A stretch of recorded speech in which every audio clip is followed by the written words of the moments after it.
Show you guys basically how my irrigation system is set up. I have a timer here that's hooked to the hydrant, but you don't necessarily need to have a hydrant. Here's the pressure regulator. You can take the pressure regulator and hook it directly to the hydrant if you want to. You don't necessarily need a timer, but last year I caught these on eBay. I bought two for $35. I went and checked to see if they still had it. For that, they didn't. But you can get these anywhere from, I've seen them as low as $16 to $25, $30 for one of those. All right, so from my hydrant to my timer, pressure regulator, we come on around. From there, you just run your hose and you measure out how much hose you need, and then you also where you want to put your T's if you need a T. And then what I did was put these little turnoff valves in here, and I'll show you guys why I put those in there. Because I ran this the length of the garden, this particular bed. Whoa. All right, and then once you get to the end of the bed, all right, then you hook that on, and I'll show you guys how to do that.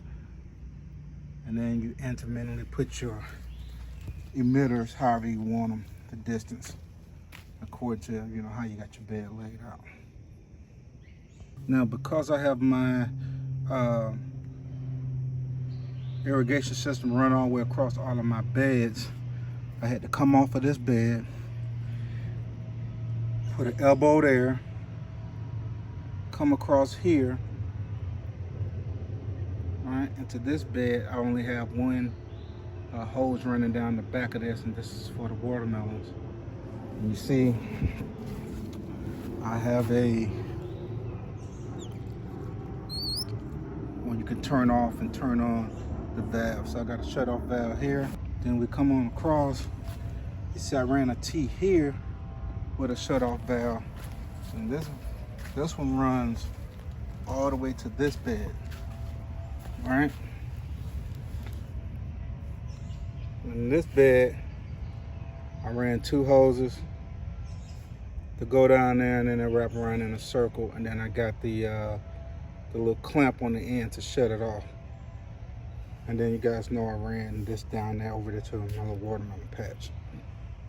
Okay. All right, so let me show you guys how this works. So right now I got this one on. I got this valve shut off. And then these open. Normally what I do is I water the bottom ones first, all right? So what I'll do is I'll turn these valves off. Let me turn these on down here first. Let me turn this valve on first.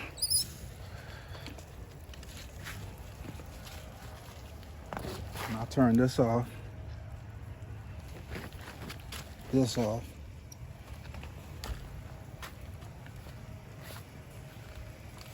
This off. Because I want all the water pressure going down now to this last, that last bed, but I do have one on in here.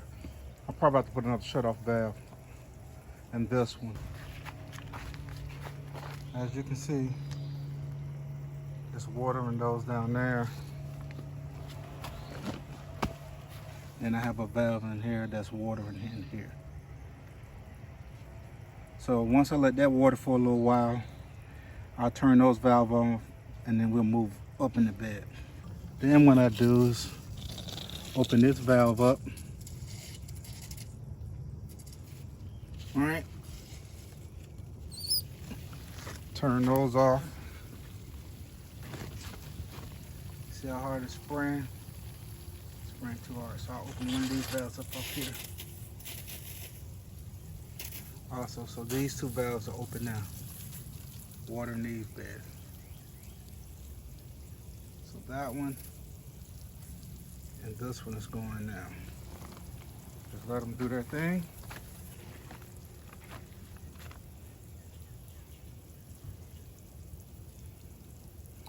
and you can see it's watering from the bottom. Okay, once I decide that, you know, this bed has got a pretty good soaking, I'll come back and open this valve up right here, get that one going, and I'll turn this valve off. Or sometimes I'll leave it running. All right, so now you can see these two are going. Watering the squash and my cucumbers. All right, see that?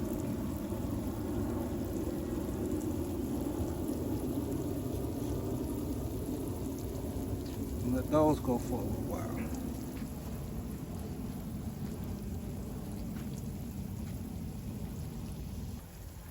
Then once I decide that these have enough water, I'll open this valve up. All right, turn this valve off right here and leave this one on.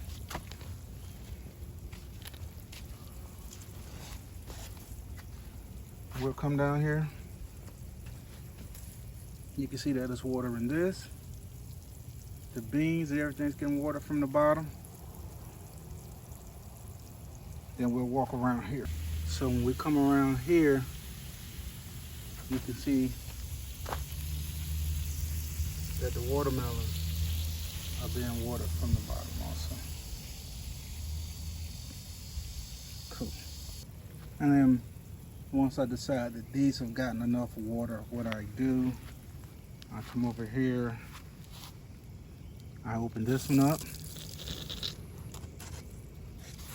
Really don't need that much pressure on this one. And then where my tomato plants are, I open this one up. All right.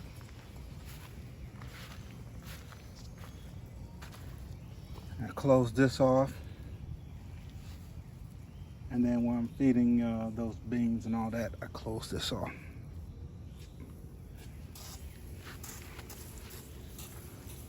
So now all the water pressure is feeding these watermelons in here, and then these tomatoes in here.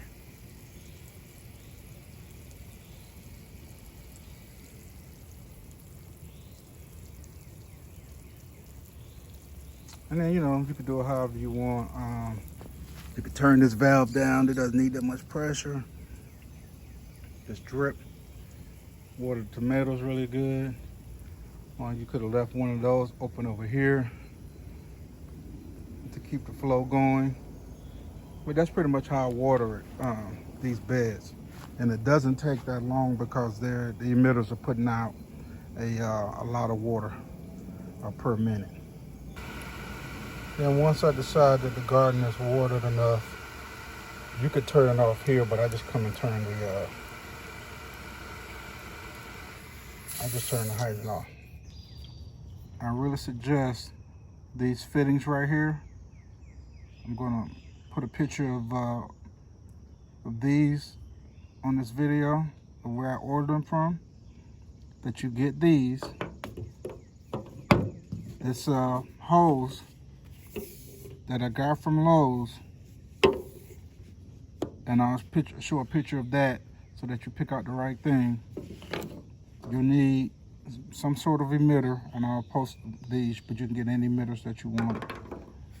This right here, this comes in the kit, the fitting kit right here, and this is just how you close off the it shows how you close off the valve or the hose on the end. You just stick this on there like that, turn it,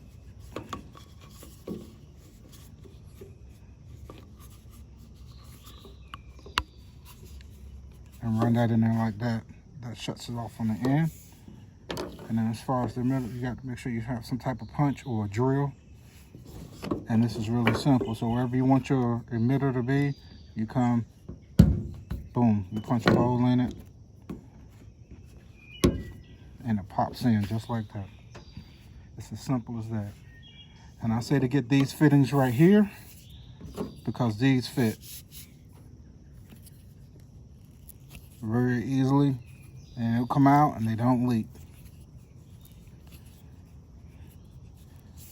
Just like that. All right, and I say that because there's a lot of 1/2-inch irrigation hose, and you got to look out for the OD, which is the outside dimension, and the ID, which is the inside dimension. If you get this right here, this hose from Lowe's, the specific one I'm going to show you, these fittings, and it really doesn't matter about the emitters, whatever emitter that you want to get. Some type of punch, you'll be straight. You don't have to worry about this stuff fitting correctly, because all 1/2-inch irrigation hose is not the same. You're going to find some where the inside of it is way smaller than this. You're going to find some where it's a lot larger. Now, as far as the shutoff valves, get this one, right? Just square it off. This one right here. Do not get this one with the rounded ends. This does not fit this hole. I had to drill this out to make it fit, but it was leaking. So do not buy these. Get these, and I'm going to show you where I bought these on Amazon also. They're really easy. They slide into the holes just perfect, and they don't leak. And that's pretty much it of how to set up your irrigation in your garden. It's very easy. It's nothing to it. Anybody can do it. It's not going to take you long to do it. You just measure out your hose, cut it, clamp it on the end. Another thing you need is your little 1/2-inch clamps to clamp your hose to your bed, so that the hose doesn't move once the water is turned on. And that's pretty much it.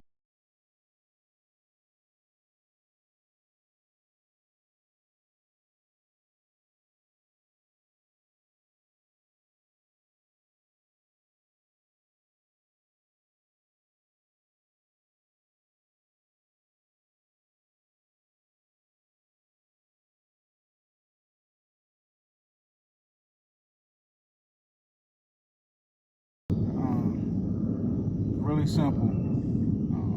It makes watering very, very easy for the beds. And then, like I said, it keeps down the powdery mildew and all the other diseases that you can get from watering, from overhead watering. All right, this is Station from Hands in the Dirt. I hope this helps someone out. Remember, if you have some seeds, put them in the dirt. If you like my content, like and subscribe. All right, thank you.